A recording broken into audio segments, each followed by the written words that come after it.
เส้นนี้เก็บเงิน3 ปีจึงได้ซื้อมาเก็บไว้เพื่อเป็นของมั่นผู้สาวหอดวันสัญญา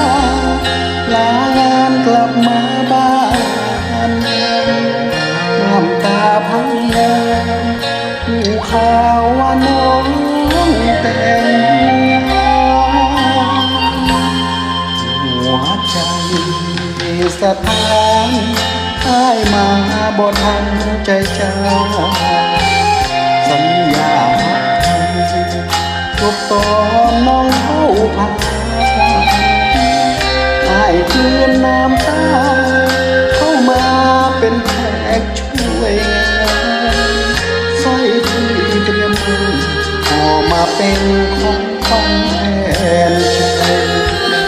หากบ่กล้าใส่เก็บไว้ให้ลูกเดินลานัดเขาใหญ่มาบอกว่าคุณลุงมอบให้ได้เสียหักแล้วอย่าให้เสียความตั้งใจยิ้มรับของขวัญคุณค่าก็ลาใจ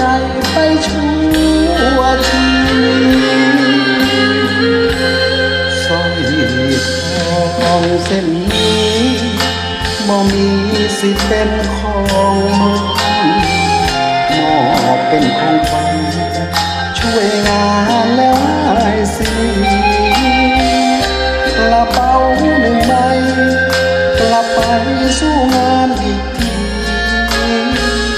จากบ้านวันนี้อายบ่มีน้องส่ง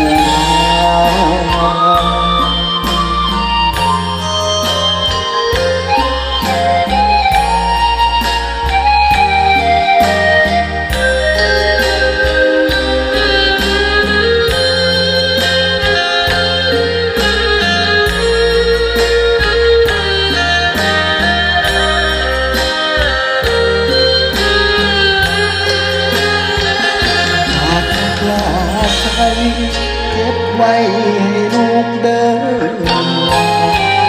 บัดเขาใหญ่มาบอกว่าคุณลุงมอบให้อ้ายเสียหักแล้ว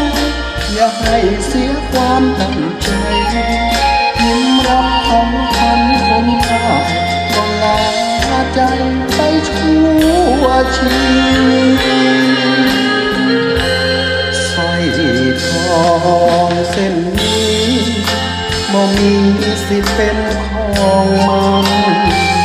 มอบเป็นของขวัญช่วยงานแล้วหายสิกระเป๋า1 ใบกลับไปสู้งานอีกทีจากบ้านวันนี้อ้ายบ่มีน้อง